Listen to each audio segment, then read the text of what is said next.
Hi, my name is John Kellogg, Westerville City Schools District Superintendent, and I want to thank you for taking this time to be here as we present to you our Facilities Master Plan and our community's opportunity to participate in a discussion about the plan and moving forward. So I'd like to begin this evening with just talking about the plan overall. The whole Facilities Master Plan stems from four major goals. We want to take a look at our aging infrastructure. We want to take a look at our forecasted student enrollment, our building capacity, make sure we can meet our student needs in the future. We want to take a look at our current curriculum and instructional practices, make sure our classrooms and buildings are designed to fit 21st century teaching and learning. And critical portion of what we want to make sure we take care of is making sure that our buildings are safe and secure for our staff and students each and every day. So all of the components of our Facilities Master Plan are designed to meet those four general goals moving forward. This Facilities Master Plan has had a long history of development and modification. It really stems back to our strategic plan that started in April of 2017, which was a refresh of our 2013 strategic plan. From that strategic planning session with our community, facilities rose to the top as one of the most important issues for our community. From that, our Board of Education asked us to put together a facilities committee, take a look at those very issues that we described at the start of the presentation. From July through December of 2017, a year ago, that facilities committee, a group of community members met, reviewed all of those components you see up there, the infrastructure, our enrollment, our curriculum, building safety concerns, looked at our oldest buildings, and made some recommendations. Those recommendations were presented to the board in December of 17, and then put out to the community during the winter of 18, just last year, for feedback through Thought Exchange. From the feedback from Thought Exchange in our community, we've made modifications to those recommendations that I'm going to share with you in this presentation. And we've actually moved forward on some of those recommendations and secured financing to make some of that happen. I'll talk about that as part of the presentation. In October, the board had a work session to review the Facilities Master Plan and have asked us to now take, again, another community engagement exercise out for your thoughts and discussions moving forward. So it's a long history. This isn't something that was invented out of thin air one day. There's been a lot of discussion. Some of you may have participated in that and have awareness. For some of you, this may be totally new. So what I'd like to do at this time is share with you the recommendations that came from that community group on the Facilities Master Plan last fall, and the modifications that are made to that plan based on additional community feedback last spring and where we are this fall. When the committee made their recommendations to us, to the Board of Education, they organized their recommendations under three categories.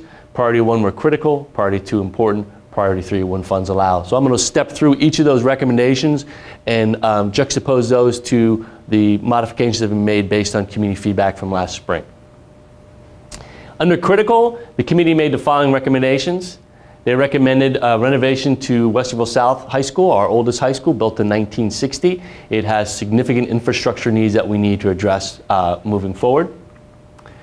We have already secured $37 million for a renovation to Westerville South High School. I'll talk a little bit more about that financing here in a minute, but I want you to know that at this point, that project is underway. We'll start actually in May of 2019 with that project. We're in design phase now.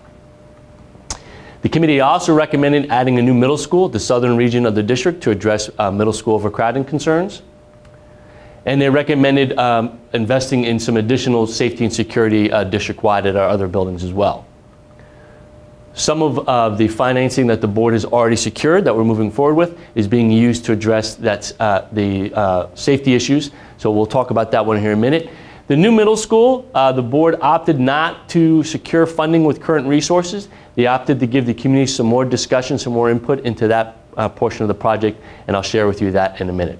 What I want to do now is talk a little bit about the financing for the Westerville South High School project that's underway and some of the money that's being set aside for district-wide security and how we came to that financing. I'd like to share with you a little bit more about how the board arrived at financing for some of the capital improvement projects already. Back in January of 2018, the board had a presentation from its financial advisor describing how we might use current revenue, current resources we have, and put those aside to address some of the capital improvement projects without having to go out on the ballot to the community. It's important to understand that the board operates with really two bank accounts. One of them is the general fund. that we talk about, that's what we generally talk about when we talk about schools. That's what pays salaries and wages and benefits. It takes care of textbooks. It takes care of technology. These are kind of the daily operating pieces. And those general funds are tied to our normal operating levies. The other portion, or the other bank account, so to speak, is our capital improvement fund. The capital improvement fund receives its revenue from a permanent improvement levy that the community supported several years ago. That permanent improvement levy generates $9 million annually of revenue that can be only used specifically for capital improvement projects. That would be facilities, roofs, and construction. That can't be used for salaries and benefits and those other components like the general fund. So when the board was engaging with its financial advisor, we looked at how we could use our general fund dollars and our permanent improvement dollars to leverage additional resources for capital improvement. One of the models we looked at would have given us $74 million on a 30-year term. That would have been backed by using $9 million over the next 3 years from the general fund.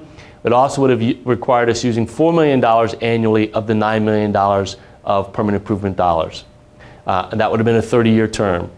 A second option, which provides less revenue but impacts our current resources less, would have been a $56 million 30-year issue. That would have been backed by just the permanent improvement dollars, $3.6 million as opposed to $4 million. Notice it also does not use the general fund dollars of $9 million over 3 years. This model protects our general fund and keeps us from spending operating dollars for capital improvement. And it does use $3.6 million of the $9 million annually to secure the $56 million. In October of this year, the board actually went with a more conservative approach and secured $39 million over 25 years. That's 5 years shorter on the terms, which saves us on interest rates, and is only allocating $2.9 million of the $9 million of permanent improvement dollars to secure that revenue source. So as you see, this protects more our permanent improvement, leaves us with more dollars annually to address other capital improvement needs other than those that are in this presentation. So this component, this $39 million, has been secured and is being used for the Westerville South project as I described, and some additional dollars for safety upgrades at some of our other buildings. That leaves us with the rest of the projects that were presented for you from the Facilities Committee. I want to walk through now the rest of the recommendations. We've looked at critical. These were what the committee indicated were important. I'm going to show you what they recommended and show you where we are based on community feedback moving forward. That committee recommended a renovation expansion of Longfellow Elementary School. At this time, based on feedback, we're looking at continuing our use of Longfellow as an all-day kindergarten center, not an expansion, not a renovation, or possibly exploring repurposing and absorbing our all-day kindergarten program. The committee recommended at Whittier, one of our oldest buildings, a renovation and expansion from 400 to 600.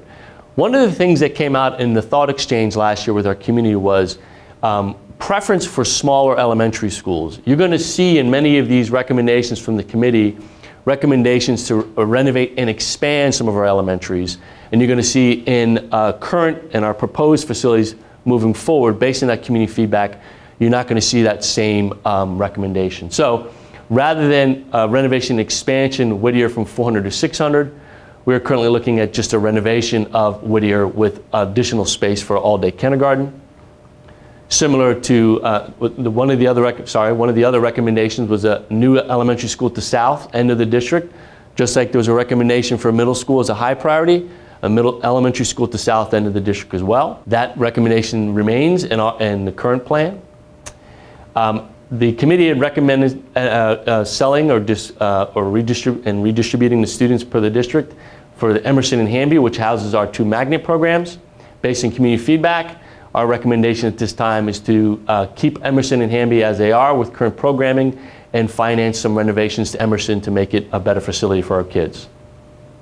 That's a major change from what the committee recommended to where we are now based on community feedback. There was also a recommendation for renovation at Hawthorne. Hawthorne remains as a renovate. Central College was a recommendation for a demolition and hold. It's important to know that Central College right now is housing a Head Start program. It's a lease agreement we have with Head Start. They're using our facility for their program serving kids in our community. That recommendation remains the same. And of course, the new middle school, which was a priority one, we've put in this package moving forward. So these are some of the major changes from what the Facilities Committee recommended to us, how they've been modified to address some of the feedback from the community moving forward on all of these projects, as well as district-wide safety improvements are still a component of the project. Lastly, the committee made some recommendations that they categorize as when funds allow. The most important one in there is Amherst Elementary School. That was, again, a recommendation for a renovation and expansion. Like the other projects, community voice was, we prefer not to have larger elementary schools. So Amherst becomes a renovation with a little more space for all-day kindergarten. The most important part of the Amherst project is, much like the Point View project, if you're familiar with that, we're closing the walls and making better classroom spaces for our kids moving forward. Additionally, the committee recommended that we consider expanding the magnet program. That received a lot of support from the community last spring. The committee recommended considering how we can expand all-day kindergarten. Again, that received a lot of support from the community last spring through Thought Exchange. And the committee suggested that we consider district-wide furniture replacement. Furniture replacement included with each of the facilities as those projects are done. It's important to recognize that the buildings on this facilities master plan represent the oldest buildings in the district. They average about 55 years old. Some of them were built before 1900, and a vast majority of them are in need of infrastructure upgrades. This is a great opportunity for us in our community to move forward with these projects. Aside from the capital cost improvements, the facility side, there are operating dollars to consider here as well. When you build new schools, like a new middle school and an elementary school, you assume you're going to have to staff those in order to put students in them, and you have to fund that. So where the board is interested in looking at how we can, what options do we have to reduce the need for additional operating dollars on top of asking for capital improvement dollars for the facilities. So we have some concepts we want to put forward for the community to consider. The first one has to do with the new middle school. If we add a new middle school at the south end of the district as a 5th middle school, there are operating dollars associated with opening that building. We've looked at an option to secure the middle school on the, without having to ask for additional operating dollars for that component. How does that work? The board is interested in how we can avoid adding operating costs to this project. Adding a 5th middle school, as it says, requires additional operating dollars. However, if the new middle school is replacing a current middle school, so we maintain 4 middle schools, we have the opportunity to have no impact on the operational costs, because essentially we can move the staff there and redistrict the middle school students across the district. So to do that, one of the ideas would be to build the new middle school at the south end, and then Blendon is available to us as a resource moving forward. One of the ideas, as you see over here in the notes, would be to use Blendon Middle School as swing space for the elementary school projects. So what does it look like? It looks like this. Build a new middle school at the south end of the district, move the staff from Blendon Middle School to the new middle school, redistrict all the middle school students, then use Blendon Middle School for swing space for the elementary school renovation projects. So when we do Whittier, we can move Whittier into Blendon Middle School and then go in and do Whittier without disrupting education, move them back, do the same thing with Amherst as we move forward over the next several years. Then, as the timeline ends, we have an opportunity to use Blendon Middle School for additional programming at the middle school level or elementary school level as we see fit. So that's a timeline that's extended out to 5 years, but it gives us swing space as part of this project, provides a lot of flexibility to the school district. It allows us to work on elementary schools without disrupting the educational process for those children and creating a safe environment. A new elementary school, of course, has the same operational impact in that in order to open a new elementary school, you're going to have to staff that new elementary school.